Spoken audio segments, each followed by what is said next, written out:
And so next up, we have Professor Will Oliver. He's Professor of Electrical Engineering and Computer Science. He's a Professor of Physics.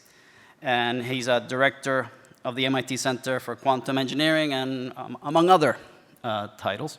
And he will lead a presentation on quantum computing. Okay. Great. Thanks, Jose. Yeah, good morning. It's really a pleasure to be here today to talk with you about a very exciting technology, quantum computing, a new technology. And so why don't we just get into it? Before we talk about quantum, in fact, it's useful to go back and look at the last 100 years of development in classical computing, right? We started with a vacuum tube in 1906. It was used for radio transceivers for decades before it finally found a use as a computer element in a computer called ENIAC in 1946 at the University of Pennsylvania. The next year, it happened that the transistor, the bipolar junction transistor, was invented at Bell Labs. And although within about 10 years, we had a fully transistor-based computer called TX0 or TIXO, developed here at MIT and Lincoln Lab, it didn't look anything like the computers we're using today.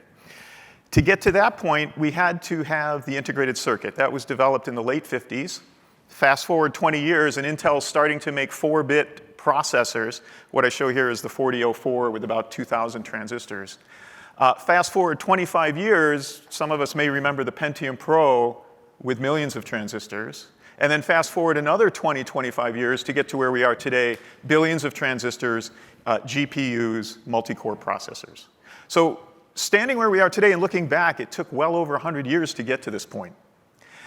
Now, we can compare to that quantum computing, which is relatively nascent. Richard Feynman, a physicist, Uli Mannin, and others in the early 80s suggested that, look, if you want to simulate a quantum system, you should use a quantum system to do that because it's really hard, right?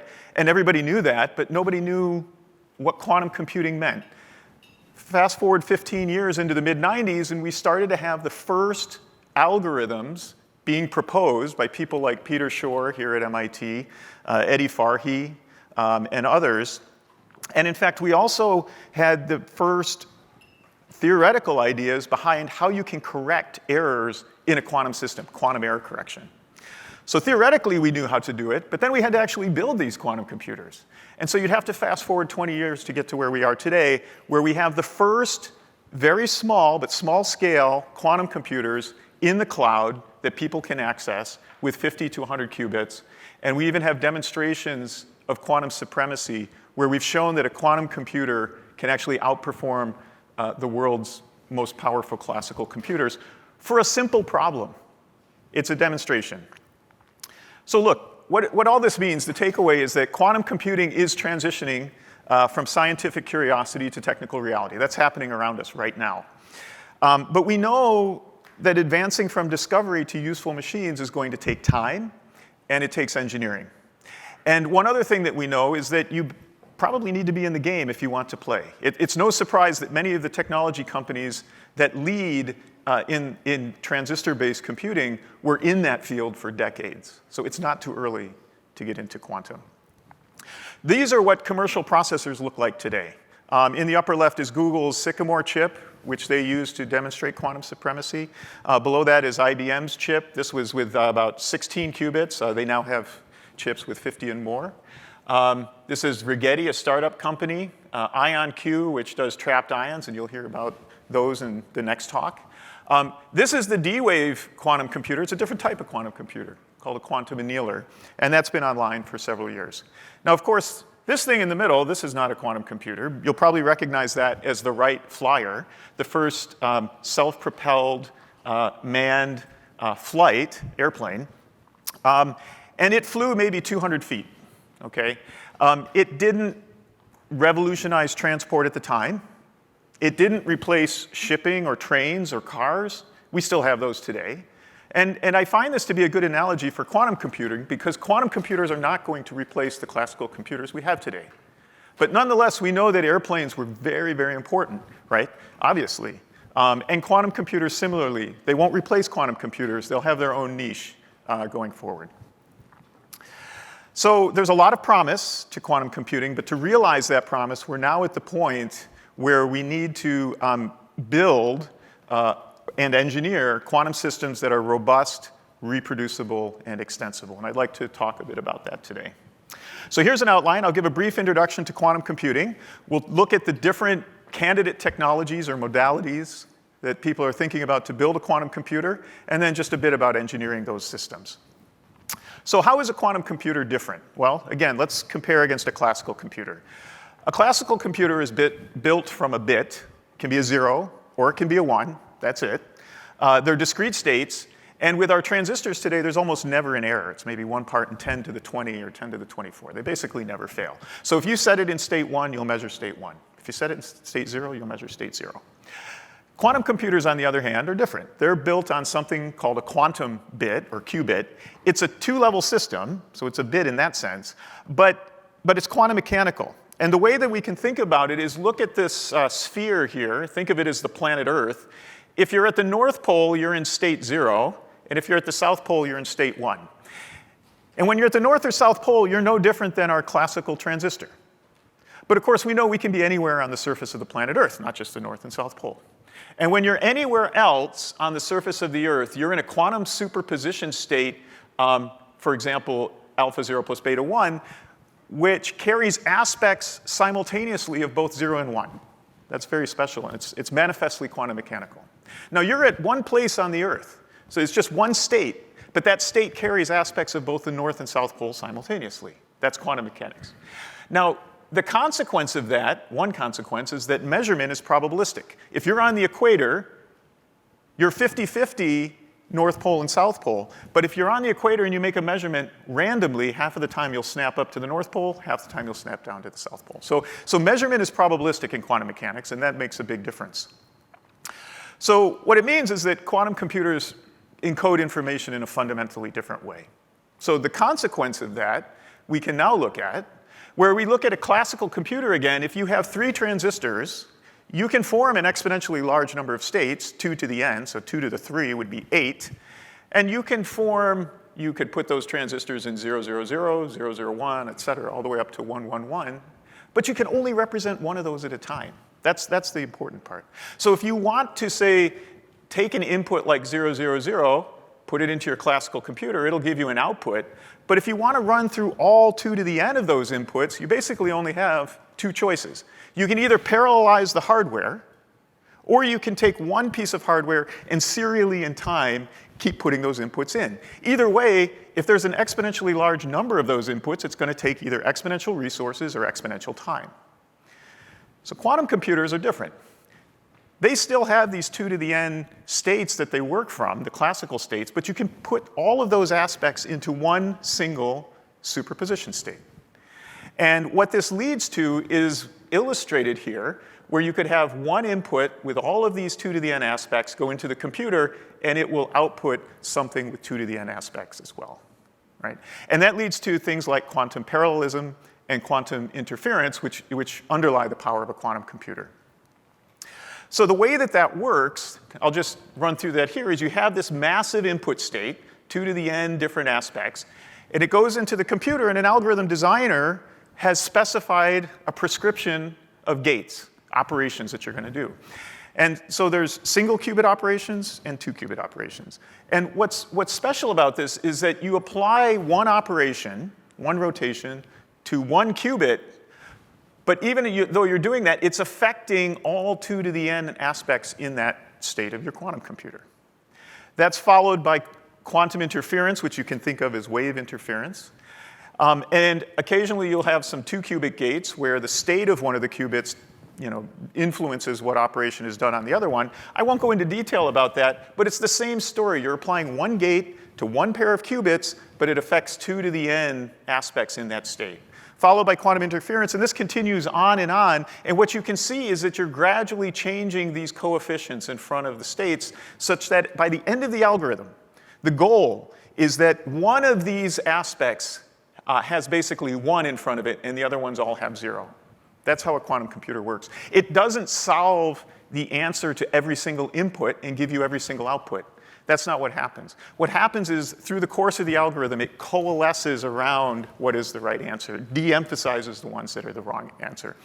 And that's important because when you make a measurement, the probability that you will project out any of these aspects goes as the magnitude squared of that coefficient. So if it's close to 1 with probability 1, you're going to get the right answer, right? If you're on the equator and it's 50-50, it's just going to randomly give you north or south pole, right? So this is the challenge of designing quantum algorithms. But of course, they can provide advantage, right, over classical systems. And the ingredients for that quantum advantage are here. First, there better be no fast classical algorithm. If not, classical computers are pretty darn good. We should just use those. The second is that we better have an algorithm that works on a quantum computer, at least theoretically, to give us that advantage. And then third, ideally, we would like it to be a useful problem. There are a number of quantum algorithms that have been shown to be exponentially faster than classical computers for toy problems. But if we want to commercialize quantum computing, we need to have it address real problems. So currently, there's a small region where we know there's an overlap between these three on this Venn diagram. And for those algorithms, there's two types of advantage, illustrated by this simple equation here, where the letter n represents the system size. That could be the number of qubits. It could be the number of atoms in the simulation you're trying to do. It could be the time. It's basically some representation of the size of your system. Now, the first one is, we call it the prefactor, is a polynomial improvement. And what that means is if, for example, if this were just n, if my quantum algorithm reduces that to n to the 1/2, or square root of n, that's a polynomial improvement, okay? So that's good, but even better is an exponential improvement. And that's illustrated here, where you see that the n is now in the exponent. So for example, 2 to the nth power. That would be on a classical computer. And with a quantum computer, we can bring the n from upstairs and bring it downstairs, say n cubed. That is an exponential improvement. That is truly powerful. So to get an idea of how powerful it is, you probably have heard of this before, but we can run through this little example where your boss says, hey, look, I'll pay you $10 million this month. Or what I'll do is I'll give you 2 pennies on day 1. That's 2 to the 1th power. I'll give you 2 to the 2 pennies on the second day. That's 4 pennies. That's 2 to the 2nd power. I'll do that on the 3rd day, and you'll have 8 pennies. And you start thinking through this, and you're like, OK, 8, 16, 32. That's not increasing very fast, right? And so after 31 days, you might say, I'm taking 10 million, right? But if you did that, you would lose a lot of money, because just on the 31st day, you would get more than $20 million just from these pennies, right? So that illustrates the power of exponential growth and, by analogy, the power of quantum computing over a classical computer. So another way to look at this would be to say, how big of a classical computer would I need to simulate what a quantum computer is doing? Okay. Well, if you had 30 qubits in your quantum computer, you'd basically need a laptop, which I see many of them in the audience, right? A good laptop, you can simulate 30 qubits. But you only need to increase it to 50, for example, with Google's quantum supremacy demonstration, and now you're competing against the Summit computer at Oak Ridge National Lab, which is the most powerful computer in the world, with about 10 to the 17 transistors. Go to 80, and now basically you're going to need all the computers on Earth to simulate this quantum computer, and you won't do it very efficiently. Go to 160 qubits, and now you need all of the silicon atoms on Earth just to represent all of the numbers that are being encoded in a quantum computer. And go to 300 qubits, and now you would need all of the atoms in the known universe. Again, exponential growth. So the algorithms that we have today, I won't read through this whole chart, but many of them have been influenced strongly, even developed by professors here at MIT. And they include simulating quantum systems. That was the original problem that Feynman discussed. Factoring, this is Peter Shor's algorithm, and factoring a large number into its constituent primes, that's really important because that underpins or underlies our internet communication security today, RSA. If you can do that factorization efficiently, you can break RSA. Linear systems of equations, this is Aram Harrow and Seth Lloyd. Many problems are of the form AX equals B. Optimization problems, and then, of course, searching an unsorted database. Okay. So many of these have an exponential improvement. The search has a polynomial improvement. And of course, there's still research to be done. People are still working on improving these algorithms. So what's the problem? Why don't we have quantum computers today? Well, it comes down to two times, basically. One is called the coherence time. That's the qubit's lifetime. So I can put all the qubits in my quantum computer into a state, a quantum state, and I know what that is at time 0. But as soon as I do that, immediately, the computer is interacting with its environment. That could be the silicon chip. That could be the package that I put it in. It could be the refrigerator, whatever it is. It's always interacting with its environment in ways that I can't control. And the consequence of that is that over time, that state blurs, and eventually it disappears. Now, the qubits are still there, but they went off into some state that I'm not aware of. So to me, it's useless and blurry. The time frame or the time scale over which that happens is called the coherence time. The second time that matters, as you might imagine, is how long does it take me to do one of those gate operations we talked about? Because that's how we run an algorithm, right? And the ratio of those two numbers is the figure of merit. How many gates can I do before I lose my qubits? Right? That makes sense, right? And that figure of merit is related to something that we call fidelity, and I'll show that in just a moment. It's important to note that long coherence times alone are not enough, and short gate times are not enough. What matters is how many gates can I do within the coherence time that I have for any particular technology, right? So if you have a long coherence time and a really short gate time, that's great. So with that concept, we can compare different qubit modalities against one another. What's shown here on this left axis is exactly that figure of merit I just described. How many operations can I do before an error? And that's basically one-to-one in something that we call the gate fidelity, and that's shown on the right axis. So one error in 100, that's 99% fidelity. One error in 1,000, that's 99.9% fidelity, et cetera. Now, this line that just appeared is the minimum threshold, or the most lenient threshold, that we need to do quantum error correction. And I won't go into this in too much detail. We'll see a video in a moment. But quantum error correction, you can think of it as achieving resilience through redundancy. So if I add more qubits together, then in aggregate together, they behave better than any individual. But you can imagine that if that's the case, the individuals need to be at least so good. You know, if I take a room full of kindergartners and I put them together, it's even more chaos. But if I take a room full of seniors in high school and put them together they can actually do something amazing, right? And so this threshold where you go from being a kindergartner, I guess, to being a senior is this error correcting threshold. And in the upper right corner is where you want to be. That's where the best performance is. You're very fast. I should mention on this axis is the gate speed. So this is the fastest operation. And you also have very high fidelity. So with that, there are a number of technologies which have demonstrated the 1 and 2 qubit gates that we need to implement arbitrary quantum logic. The ones that I've shown here have benchmarked 1 qubit gates. They've all now demonstrated 2 qubit gates, and they're benchmarking those right now. And these other technologies that just appeared, these are candidates which have demonstrated both single and 2 qubit gates. And that's important, again, because if you can do both single and 2 qubit gates, you can do arbitrary quantum logic. And you can see how they stack up against one another. And it may not be a surprise that the two leading ones today are trapped ions and superconducting qubits, right? And which one's a winner? Well, it's hard to tell because they both have advantages and disadvantages. On the trapped ion side, and here are some colleagues at MIT and Lincoln Lab, and we'll hear from John Ciavarini in just a moment, they're investigating trapped ions. Myself and my colleagues, as well as many large teams at Lincoln for both of these, are doing superconducting qubits.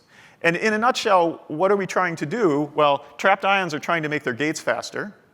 They're trying to improve the fidelity of their 2 qubit gates. And superconducting qubits, they're fast enough. And we're trying to improve the fidelity of our single and 2 qubit gates. Now, these other technologies, they're in the running, right? And this technology will evolve over time, right? And so those technologies include neutral atoms with these folks here, and defect centers, or nitrogen vacancy centers in diamond with these folks here. The NV centers, in fact, they can be used for quantum computing, but they really shine as magnetic field sensors for quantum sensing applications. So there's many candidates, and I want to emphasize that it's an evolving field, and so I'm indicating here that many of these 2-qubit gates have improved in fidelity since I made this chart. So quantum advantage was demonstrated by Google about 2 years ago now, using this chip Sycamore, and it had 53 qubits. It actually had 54, but one of them was out of spec. So basically 53 qubits on it. And I won't talk through the whole experiment, but what I want to emphasize here is they kept increasing the number of qubits, right? And they kept increasing the number of cycles, how long of an algorithm they could run.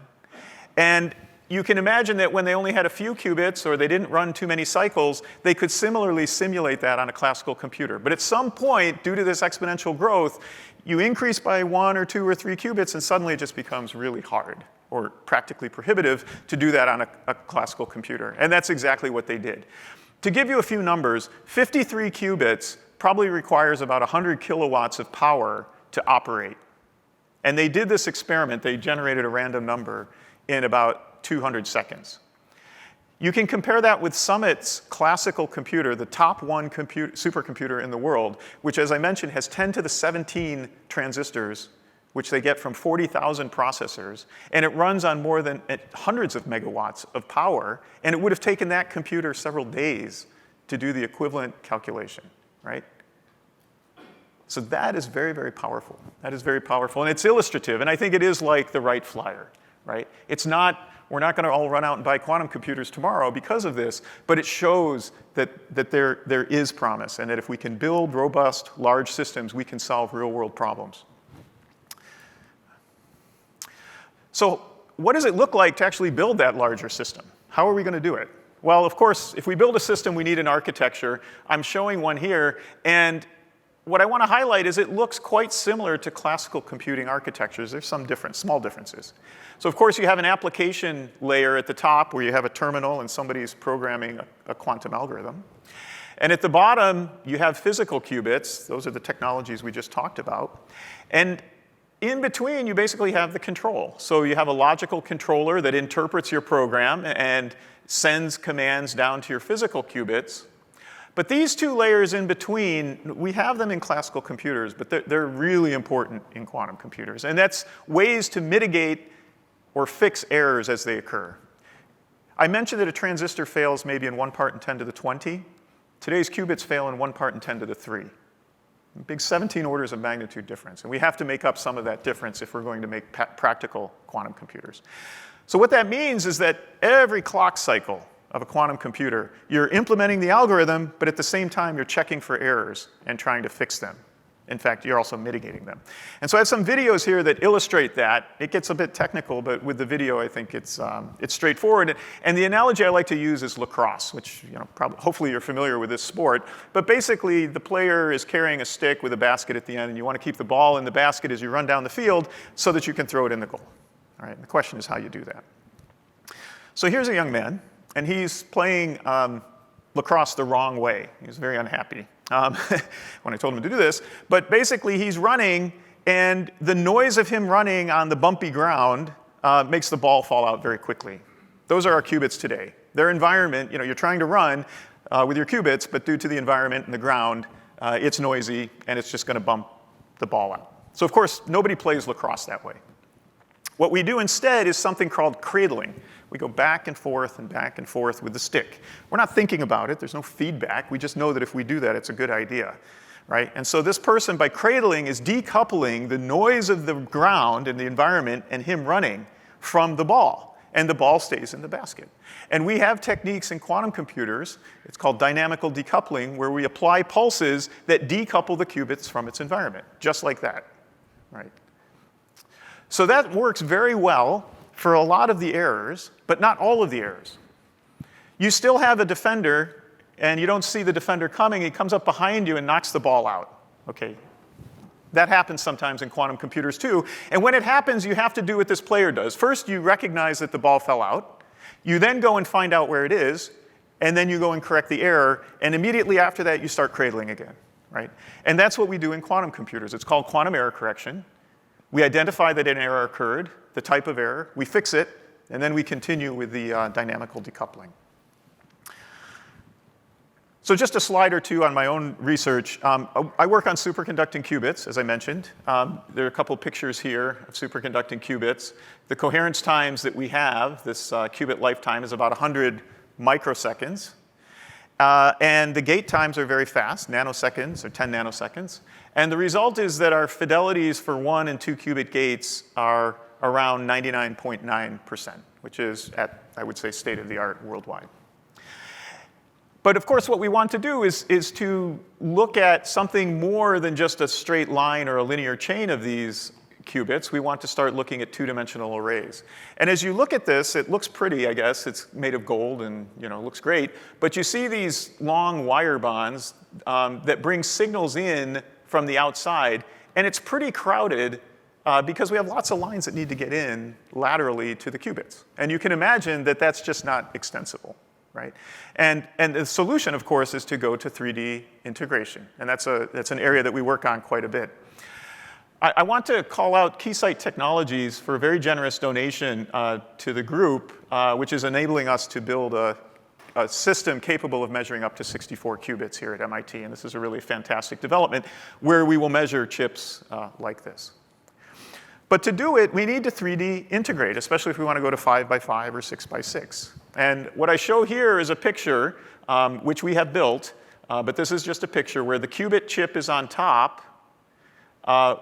There's an interposer in the middle with through silicon vias that can bring signals up to the qubit plane and back down. And then at the bottom, there's what we call a readout and interconnect layer, which has many, many wiring layers where we can think of California's highway system, highways going over and under each other, so that we can bring the signals from the edge in, route them around where they need to go, and then vertically go up to where they need to be in the chip. And this is 3D integration for quantum processors. It has a lot of nice features, which I won't talk about in detail here today, but it was designed with the idea that we need to protect this coherence of these qubits. It does us no good if we 3D integrate, but in the process we destroy the coherence of the qubits. That always has to be paramount. So last couple slides, and I'll finish up. Quantum worldwide, governments have been investing in this for many years, right? Decades, really. And I won't read through it, but you can see that many of those investments here. But what's really changed over the last 5, maybe 10 years is the number of companies that have jumped in, both blue chip companies as well as in the startup realm. And this is only a small fraction. It would still be filling up if I put all of the companies on here. And it was in this context that we decided at MIT to start a center for quantum engineering. Of course, we still need to do quantum science, but we need to bring up the level of engineering if we're going to realize these systems. So that center has a mission, and the mission is to have an initiative that's dedicated to the academic pursuit as well as the practice of quantum engineering. And job one is going to be to define quantum engineering. What is it? It's a new field, right? It's not traditional engineering. It's not quantum science. It's a new field, and we have to figure it out. We have to develop curricula, and we have to educate our students so that we have a workforce for tomorrow. And to do that, we need to partner with industry, and we are, via a consortium model, because industry drives the problems. Industry knows the real-world commercializable problems. Just a few engagements that we have. Through the center, we've developed, the first thing we did was develop a set of professional development courses on the fundamentals and the practical realities of quantum computing. You can take this course online. It comes with continuing education credits through our MIT X Pro division. And if you'd like to learn more information, here's a web link, or feel free to contact me about that. 4 courses, 4 weeks each. We have a number of graduate student fellowships. The ones I'm showing here are named for Fernand Bedard, who is a pioneer in cryogenic computing at the NSA. These are 3-year fellowships. And we facilitate faculty-industry engagement, and in particular, this industry group. What I'd like to talk about in the last minute or so is an example of how we engage with industry. So what I'm showing here is an algorithm program that we have, and in particular one that BMW, who's a member of our industrial consortium, and Zapata are taking advantage of. And the idea is that BMW has a problem. It's an optimization problem related to manufacturing, and they want to understand how a quantum computer can help that. And of course, we have MIT faculty who develop wonderful algorithms and students who are eager to apply them to real-world problems. And Zapata is a startup, and their focus is exactly on this. And they focus on commercializable quantum algorithms, and they also have access to some of the largest quantum computers in the cloud today. And so through our consortium, we're able to couple researchers in these areas together, form teams and projects, and address real-world problems. So that's just one example of how we are engaging with industry today. Last slide, quantum engineering. It's a new discipline. I like to think about it as the departments at a university or an institute. You have a school of science and mathematics and computer science. You have a school of engineering, of course, electrical engineering, but also mechanical, chemical, et cetera. And both sides need to pivot to this goal of building quantum testbeds, developing quantum engineering so that we'll be able to realize these future quantum systems. And so quantum engineering, at least my definition, is that it's the bridge that connects these various disciplines. And so with that, let me finish and summarize. Quantum computing's real. It's transitioning to technical reality. There's a lot of hype, but there's hype in part because there's a lot of promise. So the time scales, it's not going to happen in 1 or 2 years, but it will happen, and we're on the trail to that. We talked about many of the leading modalities listed here. The next step, of course, for commercialization is to engineer robust, reproducible systems and to expand the repertoire of algorithms that address real-world problems. Would welcome you to join the Center for Quantum Engineering. Contact me at this address here if you would like to learn more, either about the center or about the quantum computing curriculum. And so with that, let me thank you for your attention.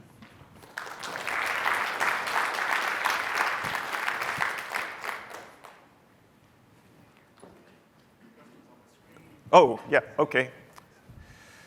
So first question is, where are we with quantum networking? And what are the implications of networking quantum systems?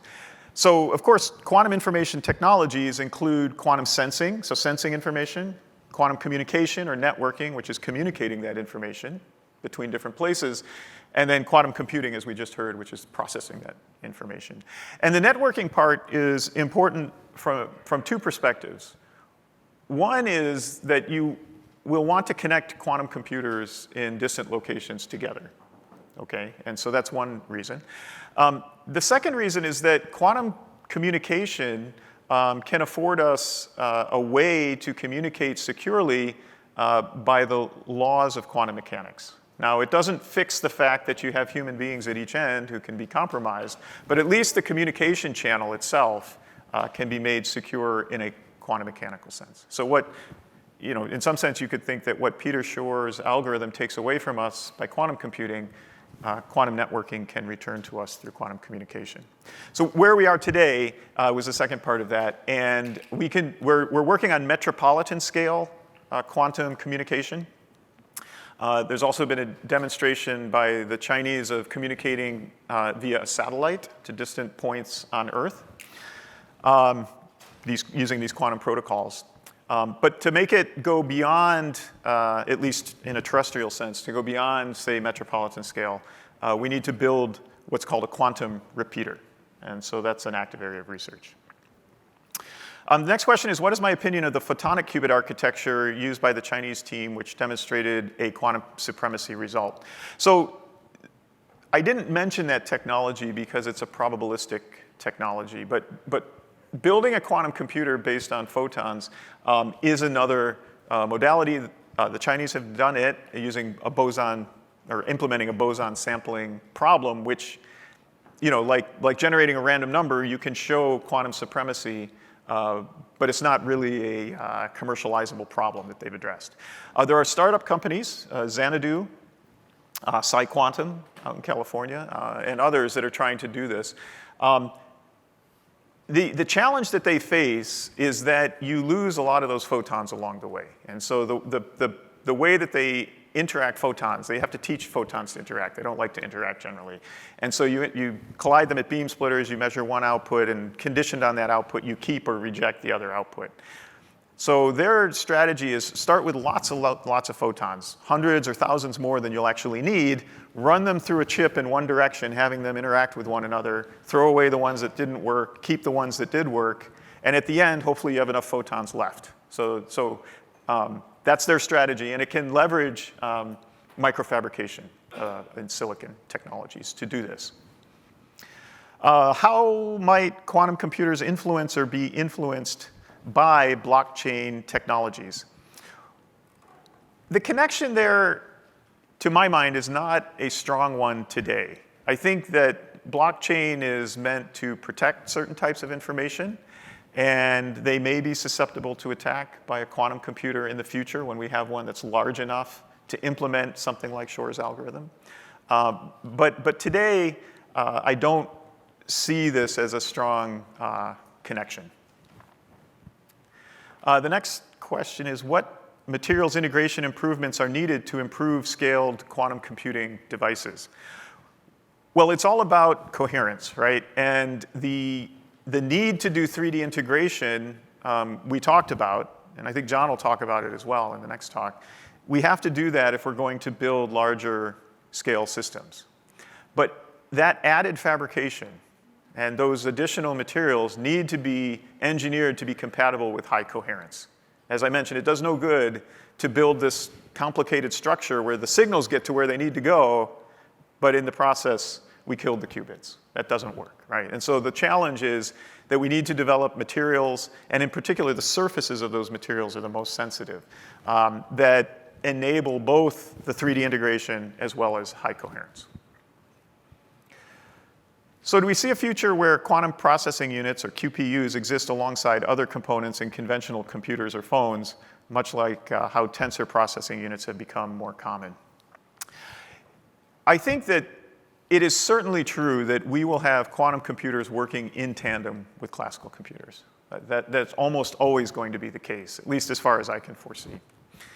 Now, whether they're co-located in a computer that's in your home, that's going to require a technology that works at room temperature, and it's also going to require a need to do that. If we look back at the history of classical electronic computing again, the first mainframe computers, a company might buy one, but everybody at that company would then go and use that computer. Today, that's been replaced by the cloud. We have quantum computers in the cloud, which are maintained by the IBMs and the Googles and the IonQs of the world.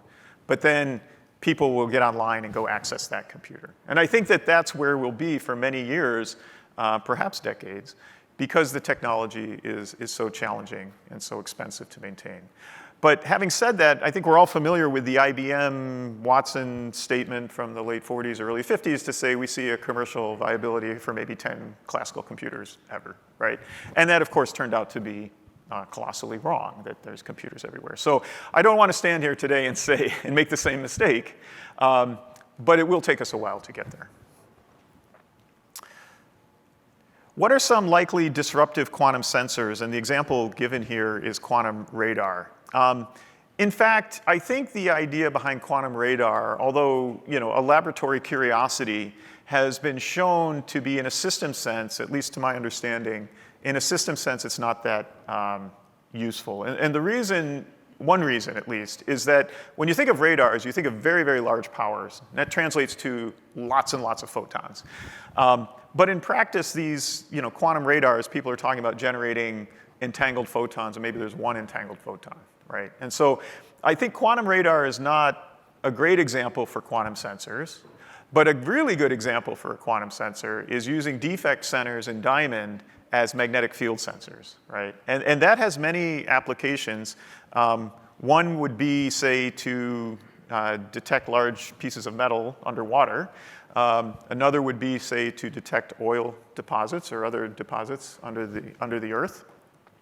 Precision navigation and timing are other types of quantum sensors where, even in the classical cloud computers that we have today, you think about all the people that are trying to access that, and the timing becomes very critical. And quantum-enhanced timing procedures would find application there as well. Okay, next question is, How concerned should individuals and corporations be that quantum computing can break traditional cryptography in real time? And can traditional cryptography secure against quantum computing? That's a fantastic question. So let me answer the second one first. The answer is yes, that Shor's algorithm attacks certain types of crypto systems. It just happens that it's one that we all use all the time, and that's why it's really important that we fix it. But there are other classical crypto systems that we believe are immune to quantum attack, so lattice-based and other types. And NIST, our institute, Standards Institute, is currently developing the standards for those post-quantum crypto systems. So that's happening right now. Now, whether individuals and corporations should be concerned, it is true that it's probably 20 or 30 years before we have a quantum computer at a scale that can break cryptography like the RSA crypto system. But I bet that many of you or your corporations have information that you've secured today or yesterday or last year that you want to remain secure for 10 or 20 or 30 years. And so it's going to come down to a level of risk tolerance that you have. You think, and every company has to do this for themselves. But the question is, how long do you think it's going to take until there is a quantum computer that can break RSA? And how valuable is that information that you've encoded today that somebody copied onto their hard drive somewhere and they're just waiting for that quantum computer, right?